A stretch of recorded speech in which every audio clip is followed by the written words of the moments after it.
untuk mengejar cita-cita saya masuk ke dunia entertainment, menjadi seorang artis waktu itu Bapak Ibu.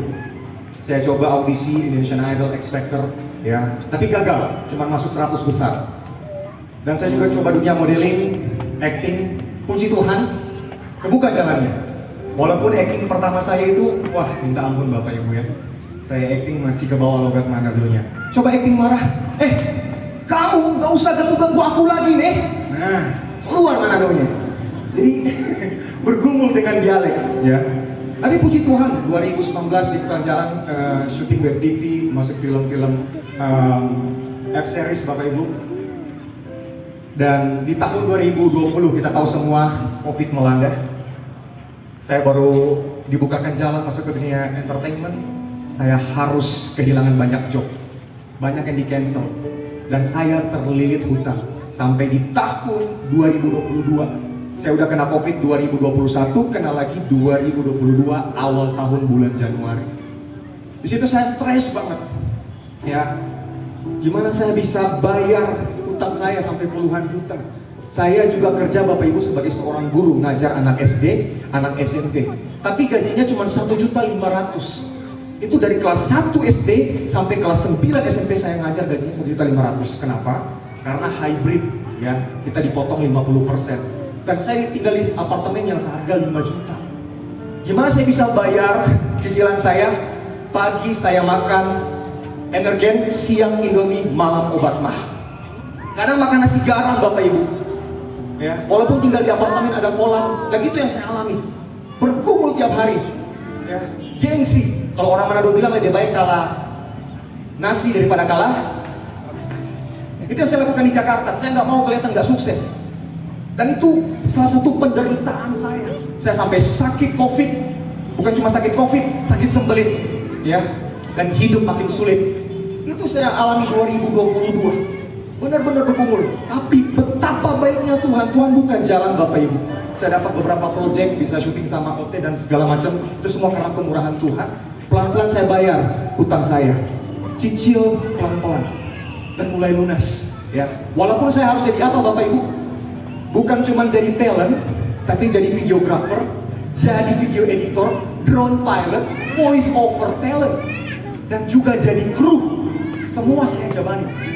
Jadi kalau misalnya kita lagi syuting, oke, Alfa siap kamera, rolling action. Oke, semuanya selesai, Alfa lanjut video. Saya ganti jadi videographer. Oke, Alfa lanjut, selesai kita voice over. Kita take blaster, ngeblastnya berkali-kali. Jadi saya take kayak gini contohnya Bapak Ibu. Blaster, ngeblastnya berkali-kali. Coba Alfa lebih semangat. Blaster, ngeblastnya berkali-kali. Lebih semangat lagi. Blaster, ngeblastnya berkali-kali. 3 jam saya take kata-kata yang sama sampai blast leher saya. Demi untuk melunasi cicilan hutang. Dan setelah itu apa Bapak Ibu? Setelah selesai syuting saya angkat kabelnya. Fa, angkat itu yang kamera lighting semuanya angkat ya Fa ya, masukin ke mobil. Saya jalani Bapak Ibu. Benar-benar diproses, dibentuk karakter saya. Tuhan izinkan itu terjadi. Tapi puji Tuhan setelah bulan Agustus utang saya sudah mulai minim, jadi sekitar pulang tinggal 5 juta. Dan saya bernasar sama Tuhan. Tuhan, saya mau pelayanan misi di Batam di bulan Oktober. Dan kita berangkat dari Jakarta, itu ada 5 orang. Kita pelayanan misi di Batam, di beberapa gereja terpencil di sana. Setiga hari kita selesai pelayanan, Bapak Ibu teman-teman anak muda, ya, kita ada sesi foto. Biasakan habis pelayanan, foto-foto bareng. Tiba-tiba ada 2 anak perempuan yang deketin saya. Dan ada teman saya namanya Kevin, dia deketin saya juga. 2 anak perempuan bilang, "Kak, ayo kita foto." Wah, kita foto. Terus si Kevin ini, dia bilang, "Wah, Kakak Alfa ini main film loh, artis." Saya bilang, "Bro, nggak usah. Mereka nggak tahu di daerah terpencil, mereka nggak tahu." Oh, terus 2 perempuan ini bilang, "Wah, artis di mana? Kayaknya kita nggak pernah lihat di TV." Aduh, saya kayak, "Bukan bro, nggak usah bilang bro." Dan sementara lagi berdiri, ya, di dekat panggung gereja, ada satu anak teriak dari belakang, "Ah, artis kok nggak cakep?" Saya gondrong loh Bapak Ibu, ya, gondrong, brewok seperti itu tapi lebih tebal. Dan itu saya dongkol banget, saya kesel banget. Saya pulang ke penginapan, saya bilang sama Tuhan, "Tuhan, Ini pertama dan terakhir kali saya pelayanan di sini. Saya nggak mau lagi pelayanan. Dan saya dapat beberapa tawaran pelayanan setelah balik dari Batam, Bapak Ibu. Saya tolak semuanya. Saya bilang saya nggak mau. Percuma melayani Tuhan. Egois. Motivasi pelayanan hanya untuk popularitas, mencari tenar. Dan saya mau bilang sama Bapak Ibu, teman-teman anak muda, jangan dulu pelayanan kalau belum siap dilupakan. Sekali lagi, jangan dulu pelayanan kalau belum siap dilupakan.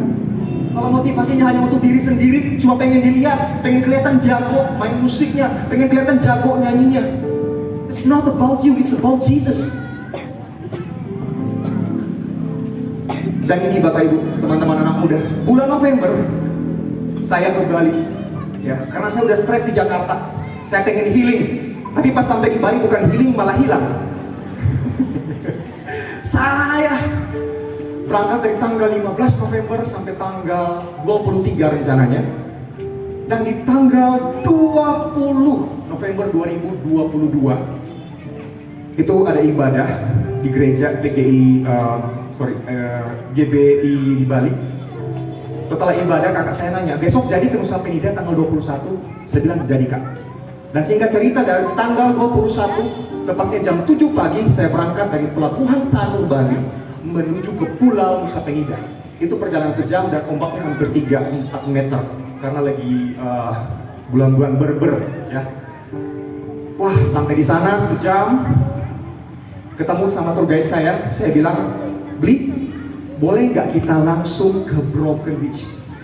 Soalnya saya bawa drone, saya pengen ngambil footage. Belinya bilang, oh, nggak bisa, nanti kita muter-muter, kita harus ke Broken Beach. Broken Beach dulu. Sorry Bapak Ibu, maksud saya pengen ke Clinking Beach.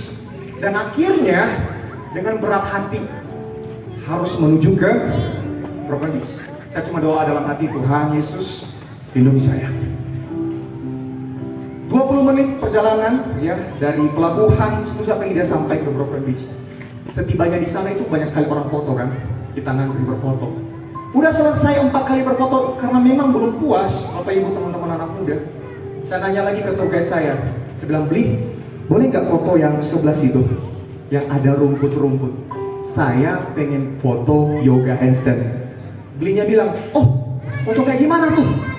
Tangan di bawah, kaki di atas. Beli bilang, wih, kaget Bli. Saya bilang, Bli, ini bukan pertama kali saya bikin, sudah sering saya bikin. Dan jaraknya 5 meter, which is aman, bukan arah ke jurang, tapi arah sebaliknya. Jadi kalau misalnya contoh 1, 2, 3, 4, 5 dari sini, aman dong ya. Kalau arah begini berarti, wah. Dan saya lakuin itu, Bapak Ibu. Saya kasih HP saya aktifin timer 10 detik. Ketika dipencet sama Beli, flashlightnya nyala kan. 10, 9, 8, 7, 6, 5. Itu posisi tangan udah di bawah, kaki udah di atas. Tiba-tiba ada angin kencang. Saya kehilangan keseimbangan, Bapak Ibu. Berasa kayak ada yang dorong saya ke belakang. Saya mundur, dan rumput yang saya pikir masih 5 meter, masih ada pijakan. Ternyata itu cuma rumput kosong yang memanjang ke jurang. Dan saya kepleset, satu ke belakang. Bapak Ibu, saya udah gak bisa berkata-kata. Saya udah tahu saat itu pasti saya meninggal. Saya cuma ngomong dalam hati 3 kata, Tuhan Yesus tolong. Tutup mata saya. Dan ketika saya landing, Bapak Ibu, kaki kanan saya yang ini, telapaknya jatuh di karang dan langsung menghadap ke atas. Di detik yang sama ada ombak besar hantam badan saya, dan saya cover dada sama kepala saya pakai tangan kiri saya dengan ini, sampai saya dibawa tarik ke daerah yang lebih dalam, diombak-ambingkan, keluar tulang saya, pasir masuk, karang masuk, itu benar-benar perih. Saya udah gak bisa ngapa-ngapain, saya cuma ngomong dalam hati, Tuhan Yesus, kita ini mau mati begini, Tuhan Yesus tolonglah kita, tolong saya Tuhan, saya gak mau mati seperti ini. Saya minta ampun Tuhan, saya udah mau lari dari pelayanan Tuhan, saya minta ampun Tuhan, tolong kasih saya kesempatan Tuhan. Saya pergi dengan Tuhan saat itu. Saya gak mau mati begini Tuhan, tolong Tuhan, ampuni saya Tuhan. Selama kurang lebih 15 menit saya diombak-ambingkan. Dan faktanya Bapak Ibu, saya cuma bisa tahan nafas 1 menit di dalam air. Di tengah-tengah pikiran saya yang kacau, saya dengar ada satu suara yang ngomong kenceng banget. di telinga kiri saya ngomong, be still, be still, yang artinya tenanglah, tenanglah. Dan saya tahu itu suara Tuhan, karena saya mendapatkan ketenangan, saya mendapatkan kedamaian. Dan saya berusaha berenang dengan tangan kanan saya, nggak kenapa-kenapa Bapak Ibu. Saya berenang, nggak taunya ombak yang bawa tarik saya ke bagian yang lebih dalam. Ombak-ombak tersebut bawa saya ke darat. Dan saya percaya itu kuasa Tuhan Yesus. Berikan tepuk tangan buat Tuhan Yesus. Bapak Ibu, saya jatuh jam setengah 10 pagi, baru direscue jam 5 sore. Selama hampir 5-6 jam saya di bawah, saya sendirian, gak ada orang siapa-siapa di bawah. Apa saya lakukan Bapak Ibu? Saya angkat tangan kanan saya, ini yang gak kenapa-kenapa. Saya menyembah Tuhan. Saya nyanyi satu lagu Bapak Ibu. Ini lagu lama. Kalau Bapak Ibu tahu, boleh sama-sama kita nyanyikan.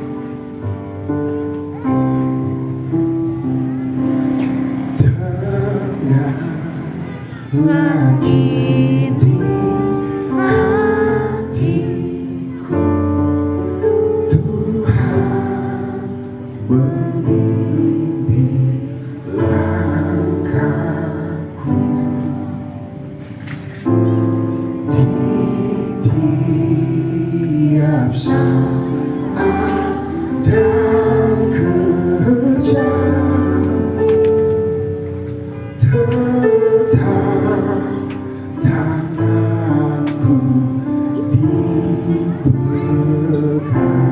sama-sama kita nyanyi refnya. Tuhanlah yang membimbingku, tanganku dipegang teguh, hatiku berserah penuh, tanganku dipegang teguh. Saya percaya saat itu tangan saya dipegang teguh sama Tuhan. Dan saya percaya saya pasti diselamatkan Tuhan. Tuhan ingatin satu ayat, Yesaya 41 ayat 10 berkata, janganlah takut, sebab aku menyertai engkau. Janganlah bimbang, sebab aku ini Allahmu. Aku akan meneguhkan engkau, aku akan menolong engkau, dan aku akan memegang engkau dengan tangan kananku yang membawa pada kemenangan. Saya imani, saya menang atas eksiden yang saya alami. Saya percaya pasti saya ditolong Tuhan. Dan Bapak Ibu, saat itu saya juga bergain sama Tuhan.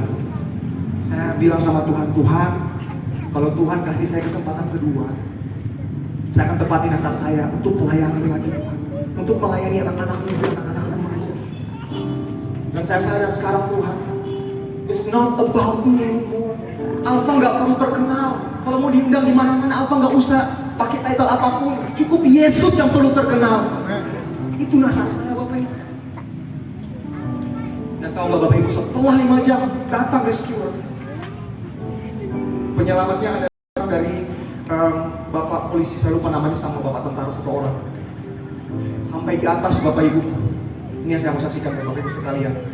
Ada orang Hindu, orang Nusa Penida, dia deketin saya udah ditandu, udah dipasangin ikat badannya. Dia tepuk paha saya. Dia bilang begini, roh di dalam kamu besar banget. Roh-roh di pulau ini gak bisa ambil nyawa kamu, gak bisa ambil roh di dalam kamu.